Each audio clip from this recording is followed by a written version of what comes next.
So let's go ahead and since we have four and we have established our quorum, yay. We have a guest tonight with us. We have Lisa Michael. She is a science teacher over at Nipmuc High School, and I'm going to be modifying the agenda a little bit so we move the housekeeping down to the end so that we don't keep Lisa here all night. But we've got an opportunity in front of us to do some partnering with some of the STEM students over at the high school. And I guess they've been doing something somewhat similar to the water quality sampling that we've been doing. And Lisa, if you would like, and can explain to the group what you're looking for and what you're actually doing. Sure. So we've been doing some water quality sampling or some sampling in general, but it's just been kind of sporadic. There's a little pond on campus that we pull water samples from, and it's more so that the students get the experience of actually testing the water and looking at the quality and the results. And I thought partnering with you guys would make it more authentic. So now the data is being collected, it's being used, they can see the data that you've already gotten in the, your historical data the last several years, and compare it to what they're seeing now. And it just provides a more authentic opportunity for them to really see what that data is being used for. So that's kind of why I was hoping to kind of partner up with you guys and hopefully have my students work with you all. From my perspective, I think it's a wonderful opportunity because particularly if you're looking at sampling kind of in the middle of the month on a regular basis, which is what we're trying to do. Narrow the variables a little bit so that we're a little more consistent. We have right now in Pratt Pond, there are 4 sites that we're sampling, and we have the GPS coordinates. And right now our sampling has been dissolved oxygen, temperature. I believe that we recently came across a pH monitor, so we can add that parameter to it. And then we've also been doing algal samples and some chlorophyll samples. So what have your students been sampling as far as along those lines? So we've done DO, we've done temp, we've done pH. They've also done nitrates, and I believe phosphates as well, kind of looking at some of those things. But we just ordered a whole bunch of new probes from a grant that we received that I should be getting here in the next couple weeks, which I think will expand some of our testing capabilities. And if I'm honest, I can't remember off the top of my head what what they all test.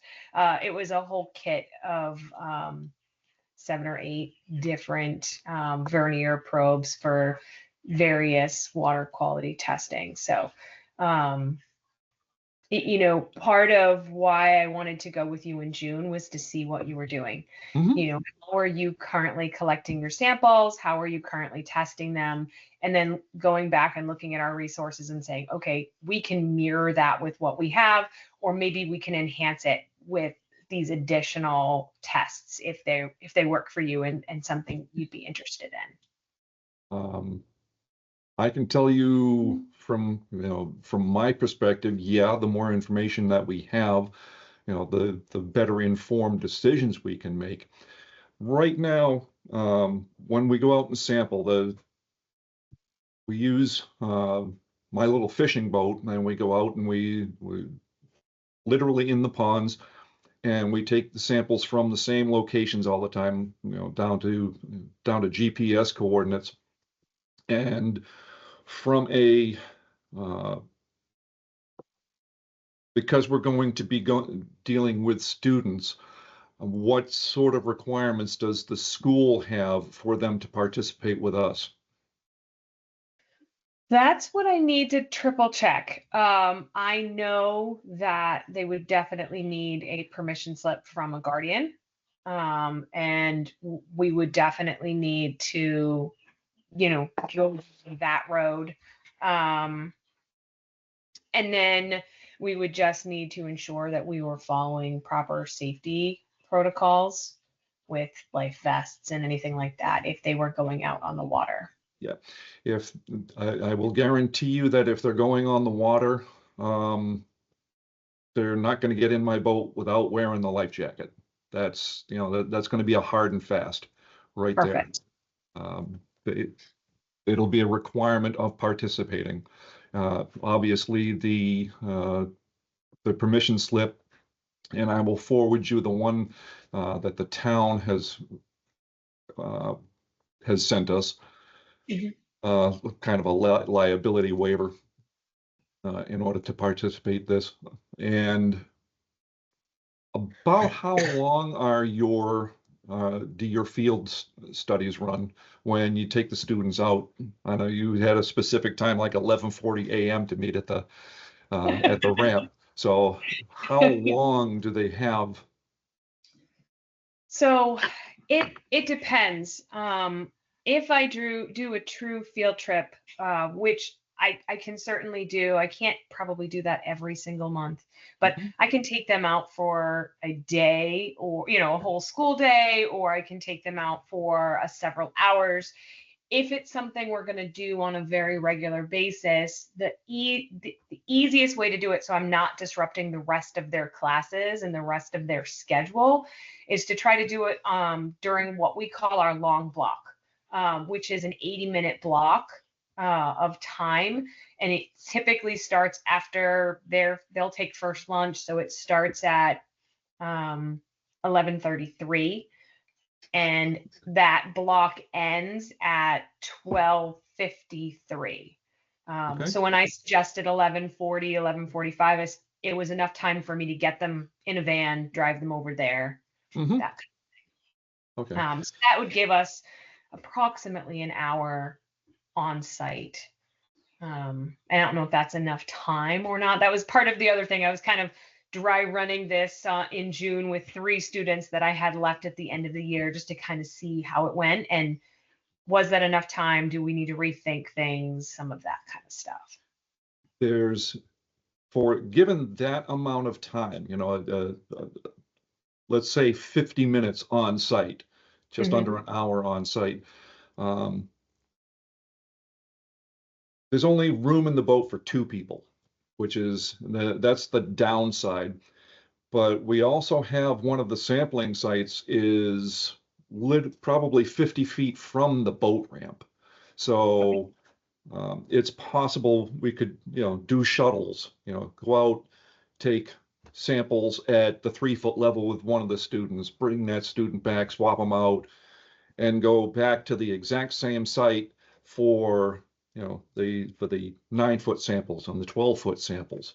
So that would give them all some actual hands-on real sampling experience, not just gathering the DO and the temperature, but actually getting the physical water samples.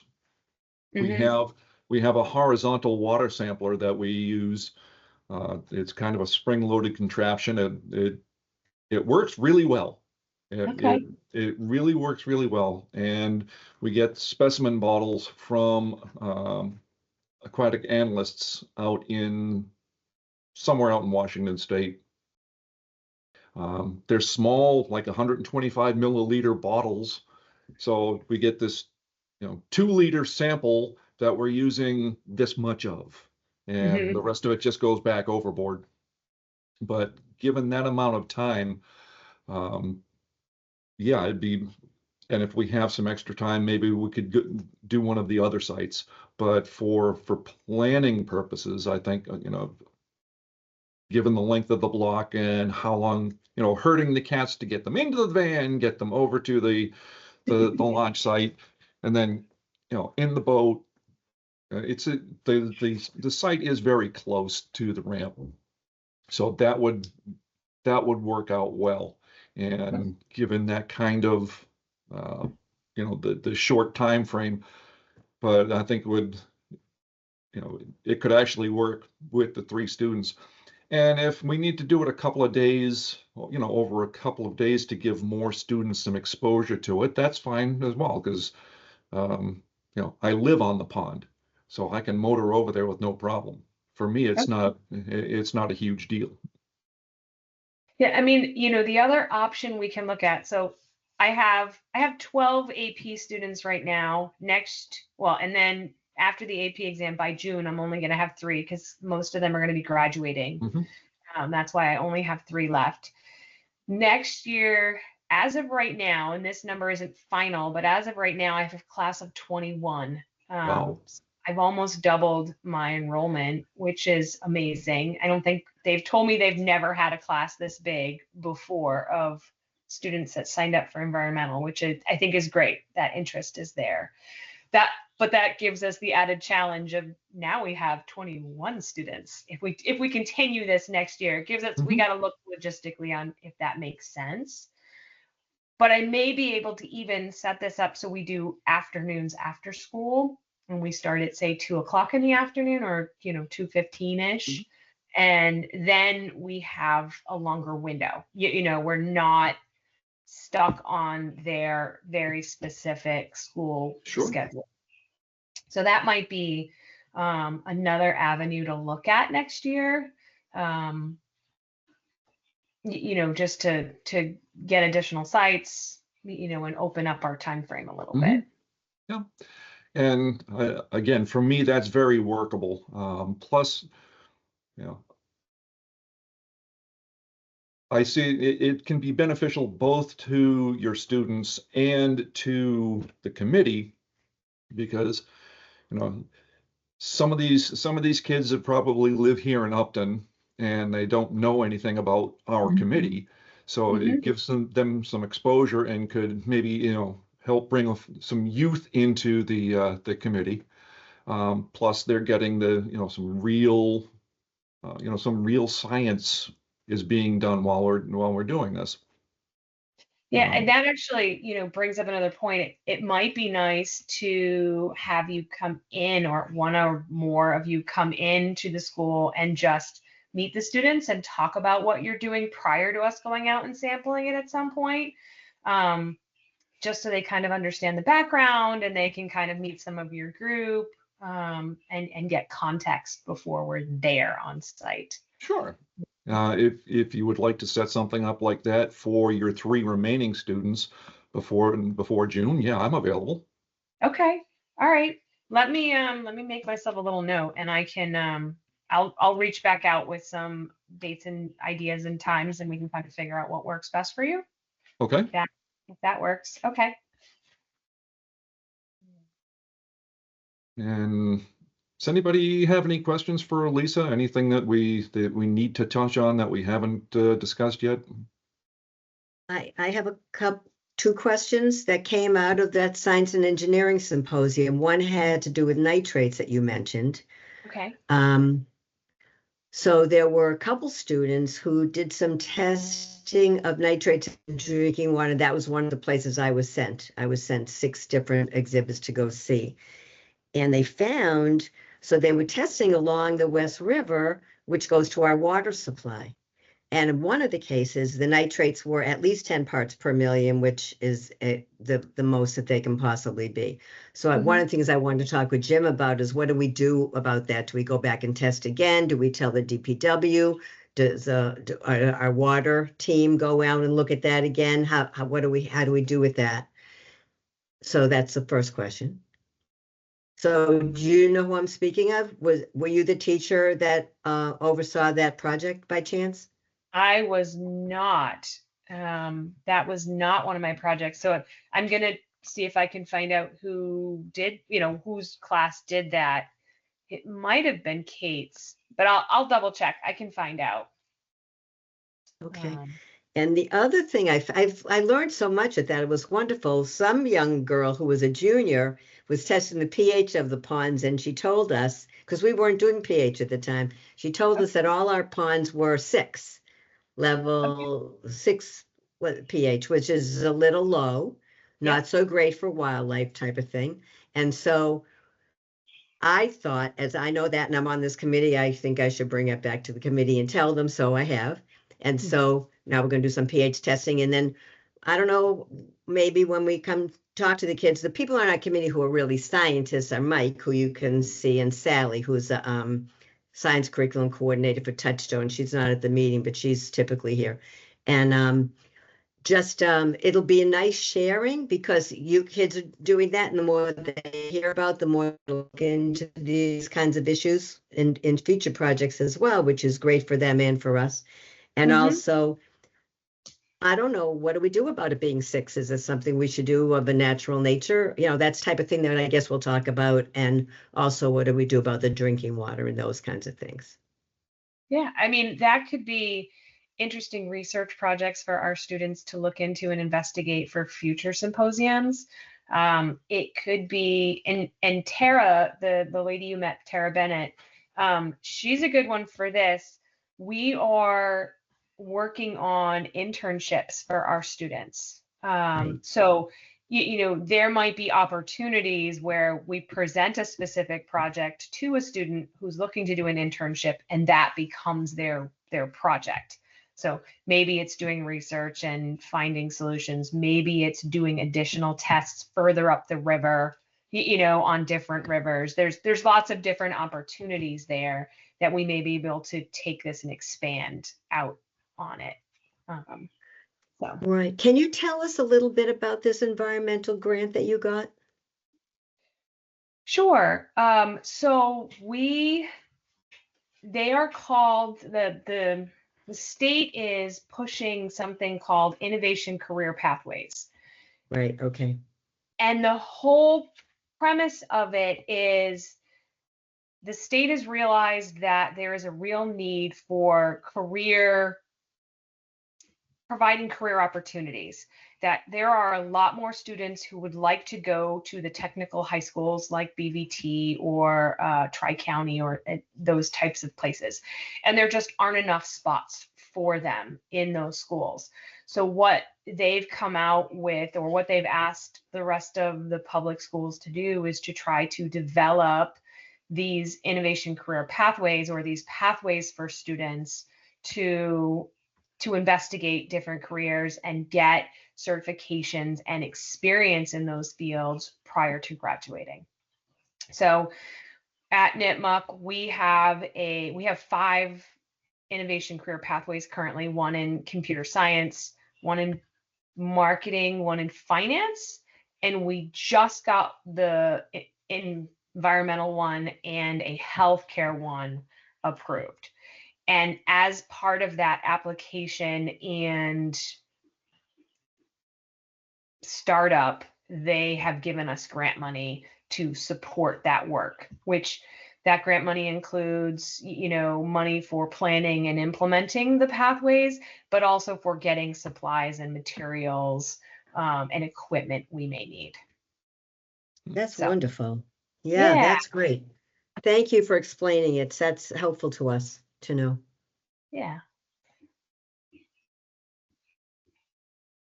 One question that popped up when talking about the sampling: what months, or what, you know, kind of time frame were your students doing the sampling? So I know Katie's group did her sampling in March, I believe, February, March timeframe. Okay. Mine, we did it in January, which isn't ideal just for students going outside. But this year it was really just about where it fell in the curriculum and where it fell in my planning. Okay. You know, partnering with you guys would really change that planning, and it would become something that we started at the beginning of the year and kind of carried throughout. Yeah, because we started sampling, I want to say, in April last year, and we tested we gathered information every month up until December. And then Mike and I actually wound up going out on the ice in February and got some sampling done then too. So that might be a little trickier for the students, cold, during the cold weather, but I was also thinking my flexibility is really, really good. So if weather is a consideration for when they go out sampling, I can always make adjustments. So that Okay. for me, that is not an issue. Okay. Yeah, they tend to be fair weather kids. So it's a lot more fun when the weather is cooperative. Yes, for sure.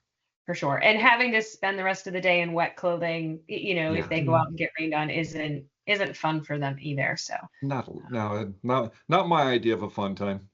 no. Okay, so do you have any other questions for us?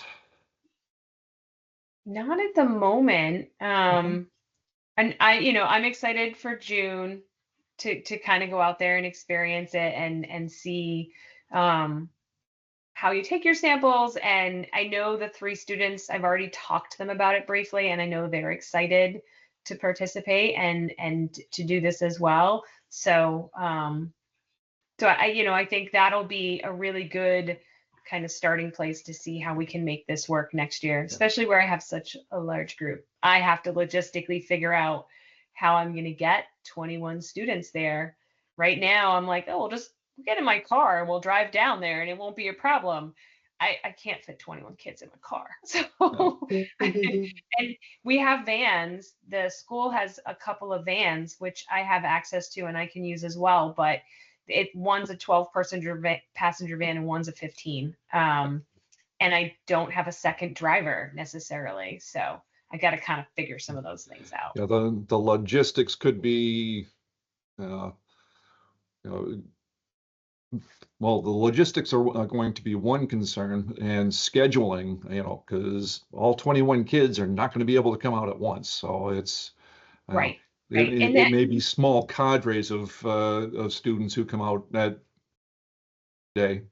Right, and that might be they have every student has to participate in this activity, and they have to sign up, and we do it after school. So they sign up for a month, and I take 5 or 6 kids per month, and we do it. We could do it that way too. So it becomes a once a month on a Wednesday or whatever, and they have to pick a Wednesday during the year, and it's a grade to show up and participate. So it's another way of it's another way of handling it. It's not my favorite, but it's an option. And keep your options open. Right. Yes. Is it possible that somebody who's been Corey could drive a different van? Or are there other people that can drive the other van? Yeah, well, and that's But also you don't want to. Right. Yeah, I mean, I started asking because I literally found out about the numbers yesterday. So I started kind of asking the question, well, I have a teaching assistant. Can I have my teaching assistant, who is a senior, so they're still a student, but can I have my teaching assistant drive a van? And I was promptly told no. So that's not another option. So I have to find out, like, do I need another, can I pull another teacher to do that potentially? Can I bring someone from the outside in maybe to do that? Kind of, I gotta. Yeah, you're also, they're not, 20 kids aren't going to want to hang out while one person goes out on a boat. That's tough for kids to spend that kind of time doing nothing really. Unless they were doing like shoreline surveys or something at the same time. Well, and we could do that as well. Yeah. Have a group of students that are working on shoreline surveys somewhere, pick several points that we want them to do that with too. Yeah. And I do have waders. I don't know how quickly or how deep the water gets, but we may be able to have them go in a certain, amount as well.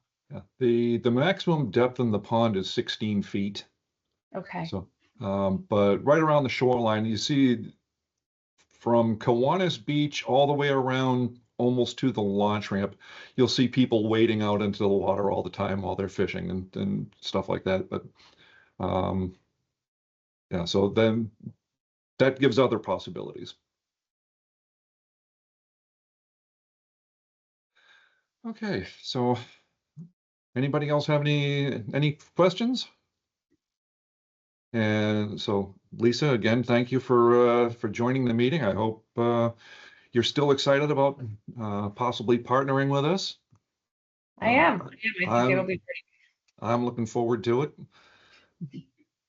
And once you have my email, so if you come up with a schedule for when you'd like me to come and do a meet and greet with some of the kids, that's fine.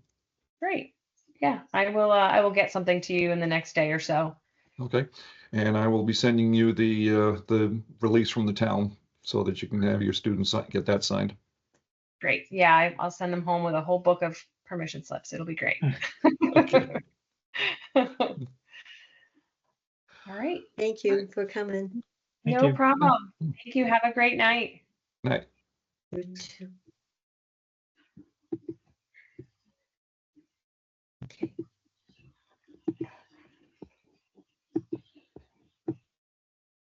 There she goes. I was gonna Okay. Say maybe she wanted to stay on the meeting. I don't know.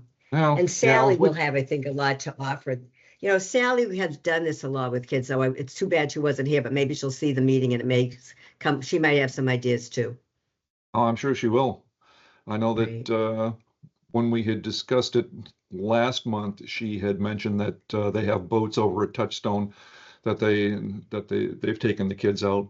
But I think a small pilot program with these 3 kids is going to be a good place to start. Yeah. And is there any chance, does anybody who we know who lives on Wildwood have a boat that can go out and do some Wildwood stuff? Sally's real Gary. familiar with that. Right, okay.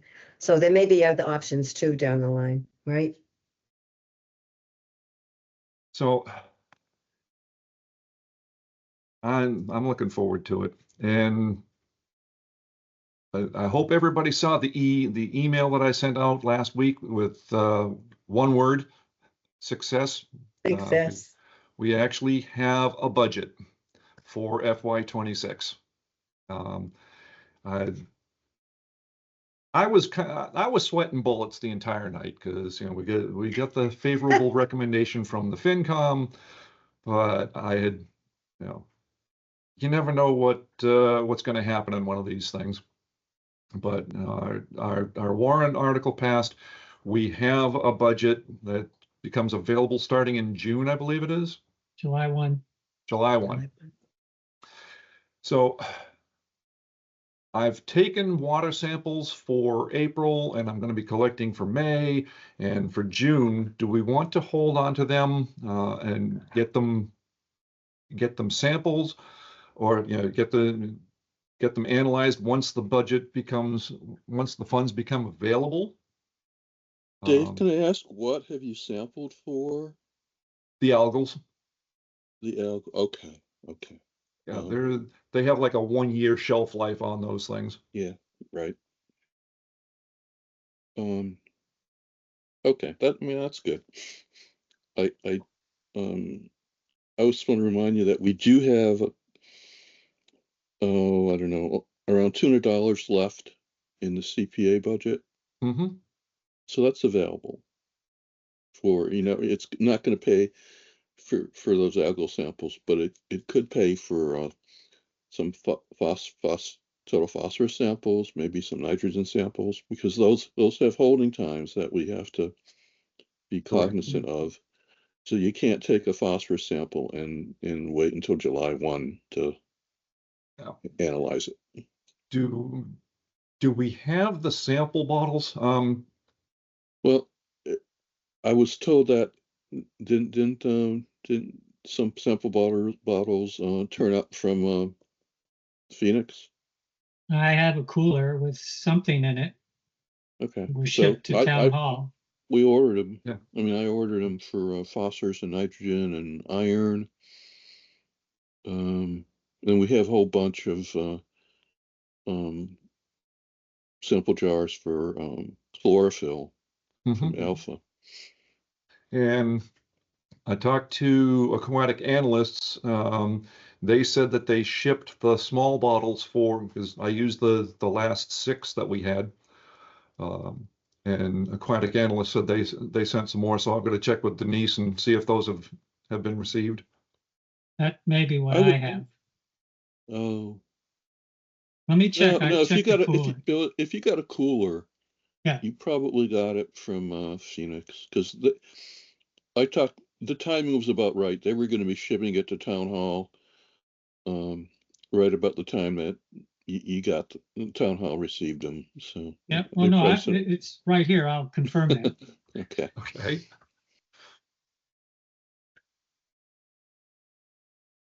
But I would strongly suggest that we take a look at the sampling plan for Pratt Pond and agree on what we're going to sample and how often. And when? Well, yeah, Yeah. yeah, and Yeah. and then how much we want to spend.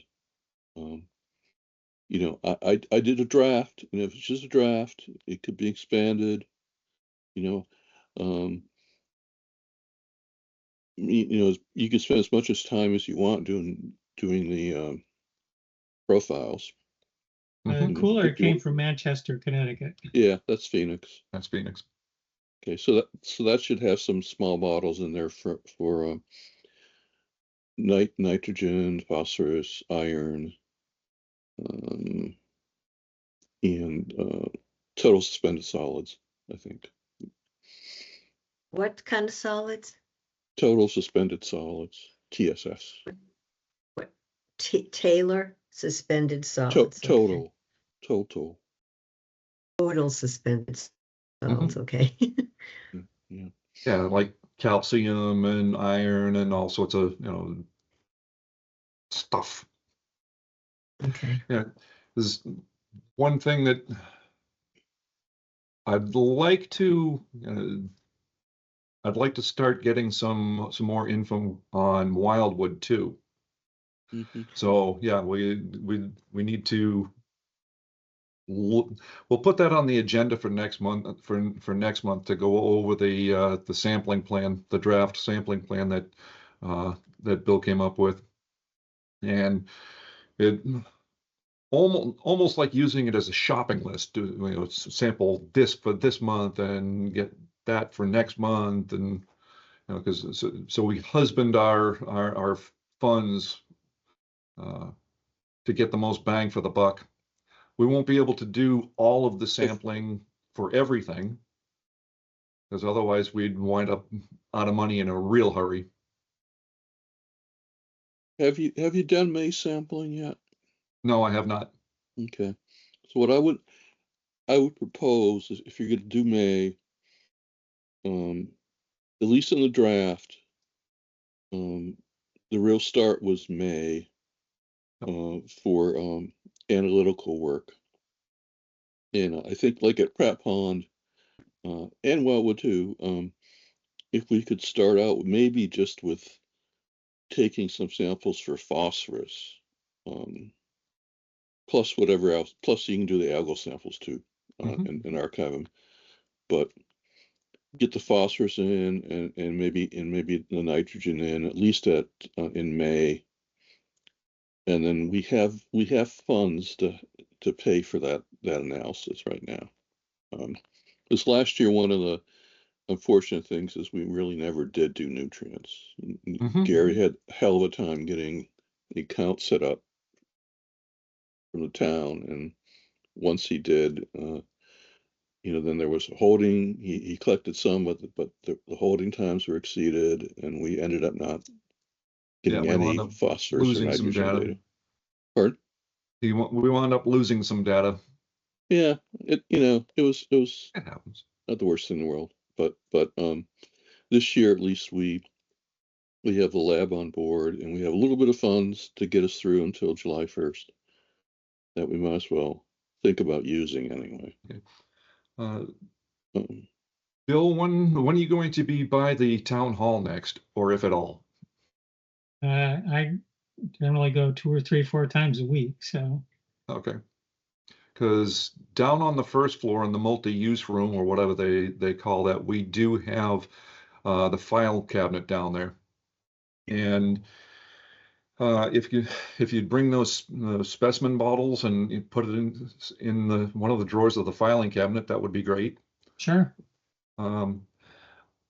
The test equipment, the horizontal sampler and the DO and temp meter, it's in a big action pack, what's called an action packer, a Rubbermaid action packer, and it's labeled and it's sitting on top of the cabinet, so that's available as well. So we can, well, start moving forward. Sally's not here, and I know she was interested in doing stormwater sampling, but we'll let that ride till next month.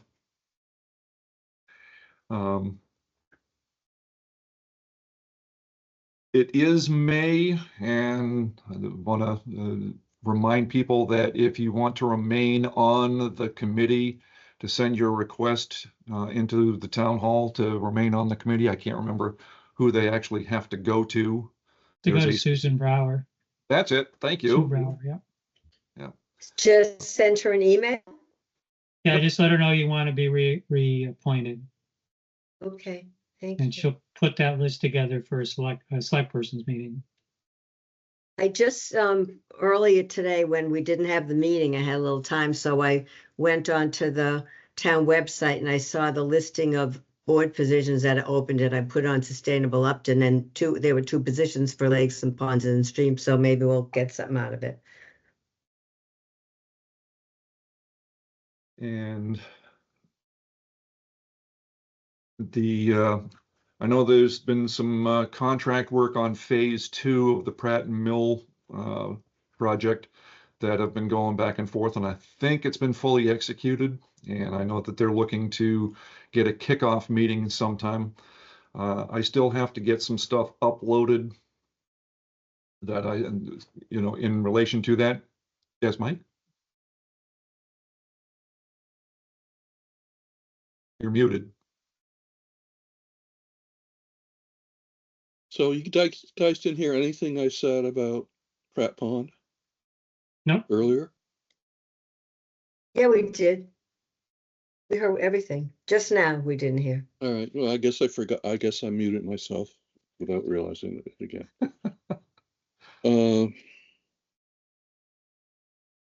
Okay. You sent an I'm email. getting a little frustrated here. Where are you going to upload data, Dave? What is going on here? I thought Denise had established a page to upload everything in relation to just the Pratt and Mill Pond management plan. No, And I don't think she did that. Okay. Or if she did, we should talk about that, because the records keeping is a complicated issue. There's records we should be keeping that have nothing to do with TRC. There's information we're going to have to provide to TRC. Right. TRC was talking about establishing a SharePoint account where we can upload stuff. Oh, maybe that's what I was thinking. Maybe. Another option is we already have a Google Drive account where we could upload information to that and then provide that link to TRC. But I wrote out that list of information that we need to provide. We don't need to provide all that information at the same time, or we've got several months. And that was that, and TRC understands they're not going to get this whole slug of data and write-ups from us, right away. But I just think we need a little structure here, and I'm feeling we don't have structure. It's the same for the Pratt Pond sampling. We really ought to have a plan You know, the plan can be modified as you go, but at least you need a plan to start. You know, how many stations are you going to sample? What are you going to collect for in May? What are you going to collect for in June? What are you going to collect for in July? That kind of simple stuff. And you have a draft and that I provide to everybody. It's just a freaking draft. If you don't like it, it can be modified. You know, you can add. I personally don't think it's necessary to do 4 stations at Pratt Pond. But if you have the time to do that, go, you know, that's great. And we can add 4 stations to the plan. Right now I have 1. You know, but you can certainly add more. But the critical thing for that plan, I think, is thinking about what kind of samples you're going to collect for analysis. So I'm a little frustrated. I put that thing out like, oh, month and a half ago, maybe a month ago, and it's just being ignored. Right, I didn't see it, Mike, and I just looked at it today. So what that is everything you need, everybody needs to take different sections of it and do our section. But- And I always feel that if you say we have a number of months to do it, it's better if we say, let's all do it now. Let's make a deadline a month from now. Let's get it done and we have it. Because the more time we say we're going to wait till the last minute and then we'll even Lori, have it done then. that's fine, but most of that stuff on the list I'm responsible for, and I'm not going to get everything done in a month. You know, that's why Right. that's why I put July. TRC is expecting the to do the date for all that stuff to be supplied around July 15th. We can get, there's stuff that we can give them almost right away, but there's other stuff that's going to take time to produce, and you know, TRC now knows that, and it's fine. They can just, you know, work around that, leave gaps in their analysis, gaps in their draft report until they get the stuff from us. Okay, that's one document, but the other one is these Pratt Pond and Wildwood sampling plans. Mhm. You know, and that's what I was talking about a few minutes ago. Yeah. You know, right now for Pratt Pond, this draft plan just says sample at P1. You know, if you want to do the other ones, Dave, that's cool, but the plan ought to be modified to say we're going to sample P1, P2, P3, P4, P89, whatever. You know, but and that's fine. But I just think we need to get that plan, you know, semi-finalized before we start running around collecting data and samples. Yeah. That's why I had mentioned earlier that we will put the sampling plan on the agenda for, you know, Well, it should have been on this agenda because May 15th is really the real start of the sampling season. I'm sorry, I'm a little annoyed. You know, I've actually been thinking about dropping off this committee. And you know, I may do that after, at least after getting the Pratt Pond data, you know, supplied to TRC. So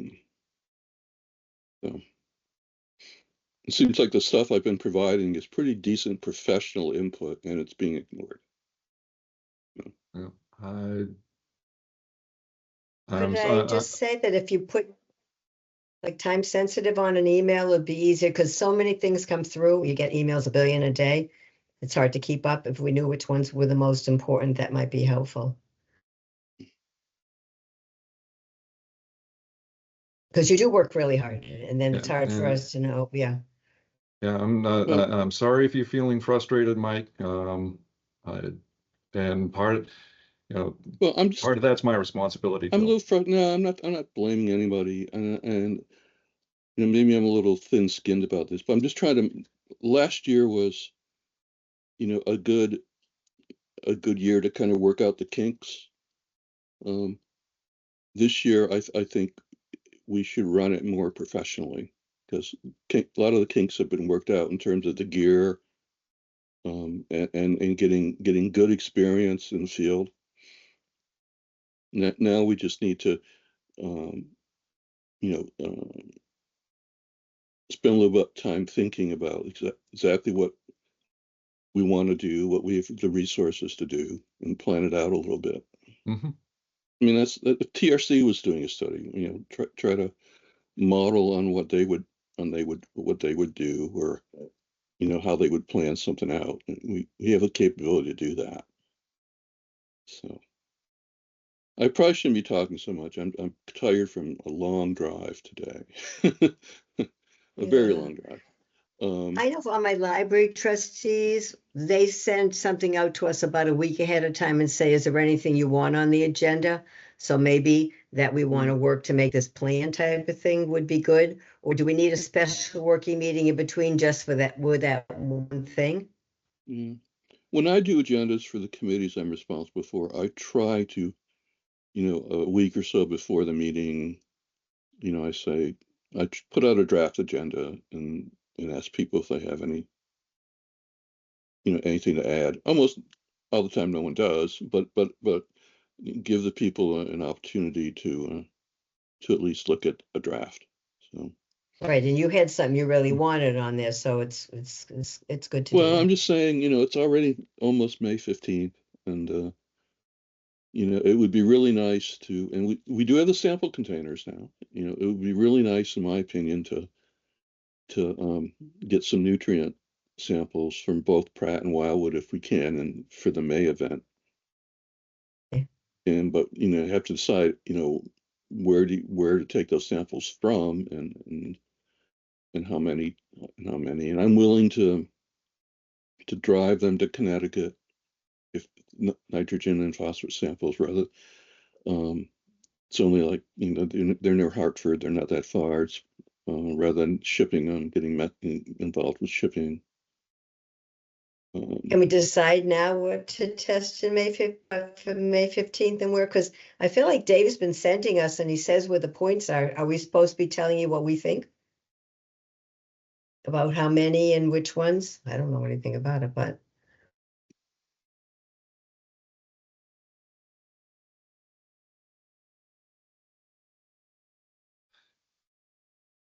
Sake of argument, since P1 and P2 in Pratt, they're kind of the primary sites. Just for simplicity's sake, we'll establish everything from on P1 as far as the sampling site goes.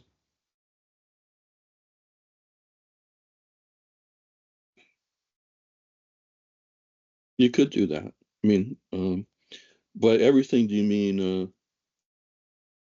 the DO profiles, or do you mean the analytical samples?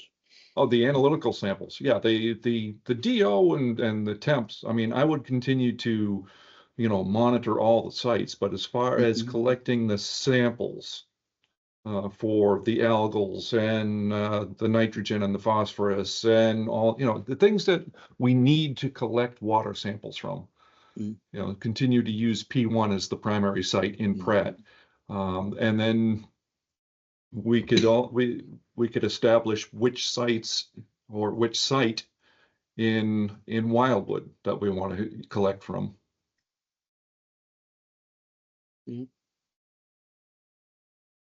Yeah, you could even go a little broader in Wildwood, because we know nothing about Wildwood at the moment. We do have a couple years worth of some data at Pratt.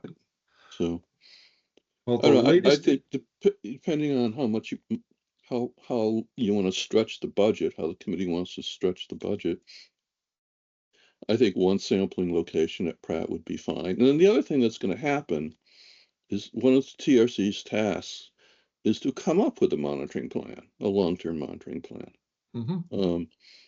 that the committee can implement. And we'll have a chance to comment on their suggested plan. But so this year is maybe kind of an interim year. There might be something done differently next year if you decide to follow TRC's plan. Is P1 near the boat launch? No, P1 It's- is, it's located more towards Kiwanis Beach. Okay. They call it TRC called it the deep hole. It's about 13 feet at that location. P2 is closer to the launch ramp. When Gary and I, when we first went out there, I just kind of triangulated between, there's a pair of almost twin pines over there and one side of the launch ramp. And I think we're within about 50 feet of where TRC sampled their P2 location. And we just established a couple of other locations.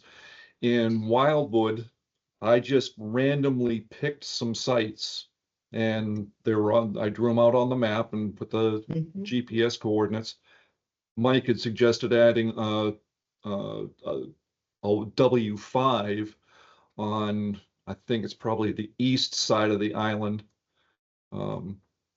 There's a couple of 10-foot spots in there. I haven't been over there to take any readings from those locations yet. But it's just time spent on the water. And I have fun doing it. So if we want to, I mean, I think the stations at Wildwood are good at this point. The only question is, how much do you want to spend on analytical Right. there? How many? Wildwood's big enough too that it's more complex than mhm. Pratt is in some ways. So it might make sense to have a couple of, especially right in the beginning, a couple of locations where you're doing analytical sampling. Yeah. Maybe two, maybe three, in Wildwood. And then once you learn a little bit about it, you can maybe scale it back a bit, Yeah. in future years. Okay, so for initial sampling, algals is probably going to be a given. What else do we want to look at? Do we want to look at phosphorus and nitrogen, total dissolved solids? I'm a layman. What's important? Well, I think for Pratt Pond, like if you do P1, it would be the nutrients and iron. Not TSS. TSS was included more for if we start doing any kind of stormwater sampling. It's something that is typically tested for stormwaters. And then we now have the pH and conductivity meter, which I need to get to you. It's still in the box, Dave, and needs to be calibrated, that kind of Okay. thing. But I need to get it to you. And I think it would be good to include pH and conductivity kind of at anytime we take a sample for analysis, we should probably include pH and conductivity, which is just a field monitor, a field device. And then the conductivity would also be useful for stormwater too. Just gives you an idea of what kind of metals and Mhm. are getting washed into the pond with the stormwater. And we're getting a lot of rain, so that stuff's going to wash down this time. It'll be interesting to see this. Yeah. Speaking of stormwater, did everybody get a chance to see the pictures of the runoff points that I found in here on basically along Hopkinton Road and High Street and all that? Yeah, I think all of those were redone with the The tip road? improved with Yeah. the road project. Where the DPW is going to be replacing the sand at Kiwanis Beach. We'll see when we actually get around to it. But in connection with that, I was working on a notice of intent, so I went out there to the beach to check it out, take pictures and that sort of thing, and discovered that there is a catch basin at one corner of the parking lot, which basically has a pipe that runs to the south or the left side of the beach, just off the beach. And all that water is just going right into the pond there. And that collects the water from essentially the entire parking lot. And it's Mhm. probably coming down the roadway that goes up to the fields. The upper field, yeah. So, and in connection with doing that research, I also discovered that in 2017, the town had a study done on drainage into Lake Wildwood. And in fact, it was Geosyntec that did it. And they had proposed a bioretention basin in that area where the parking lot catch basin outfall. Interesting. Yeah, so I'll send that around because it's probably got some, well, especially as in regard to that, I think it's a good idea. Yeah. I also discovered that the state has just released a 414 page, it's got a lot of appendices, 414 page draft of a lakes and ponds management guide manual, and they're seeking comment on it. Ooh. Yeah, is that supposed to be an update of the one that was done like 20 years ago or so? Yeah, 2007, I think it's an update of that one, yes.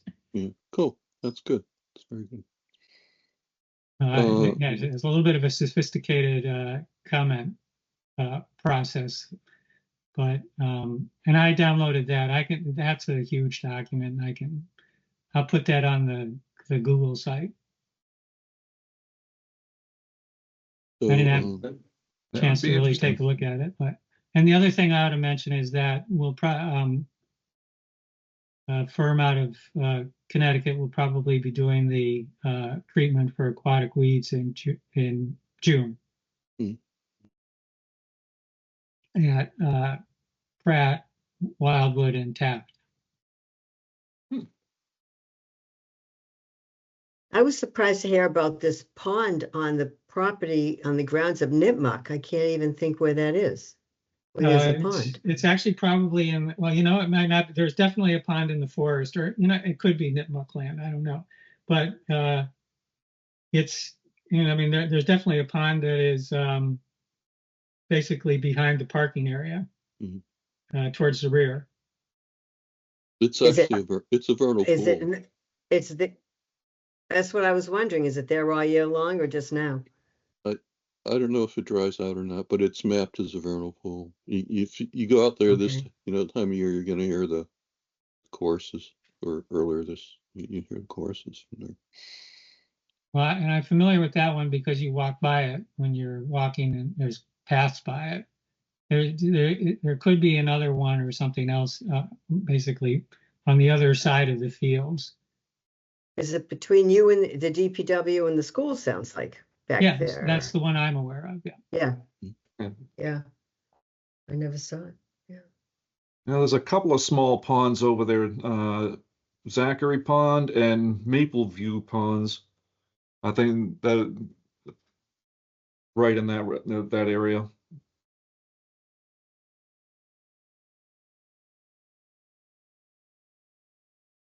We have to go out. So we have to go anyway, it's really investigate that. important that we look at that document from you, Mike, and everybody says what they can sign up for and get busy on it. I'd I see. appreciate it, because the more So information. I was taking a look at it, and honestly, I would end up deferring to the experts.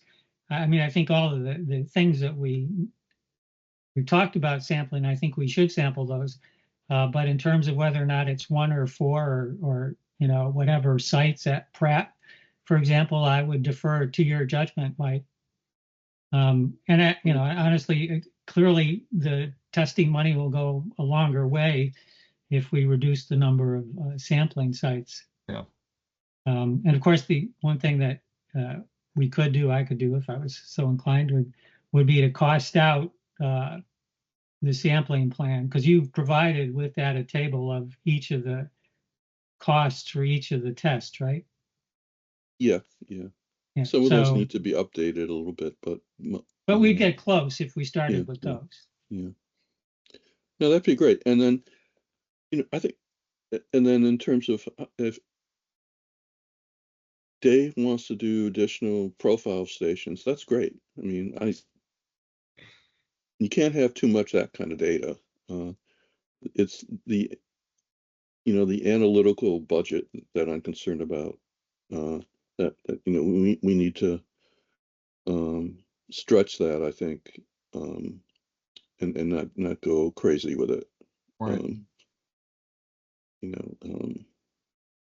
But the profiles, I think, doing profiles in a number of stations like Dave's doing at Prep On is great. Anyway, sorry I kind of went off there. I'm just Sleep I'm deprived. tired. Well, Like 8 hours of driving in the rain today from, wasn't particularly fun, but never fun. All so right. Well, we're already a little over our time. So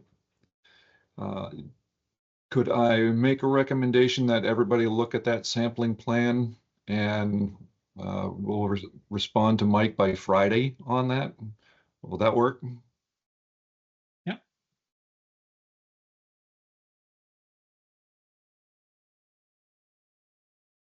And so we're not here all night. mm, Do we have any other items that we need to discuss before we motion to adjourn?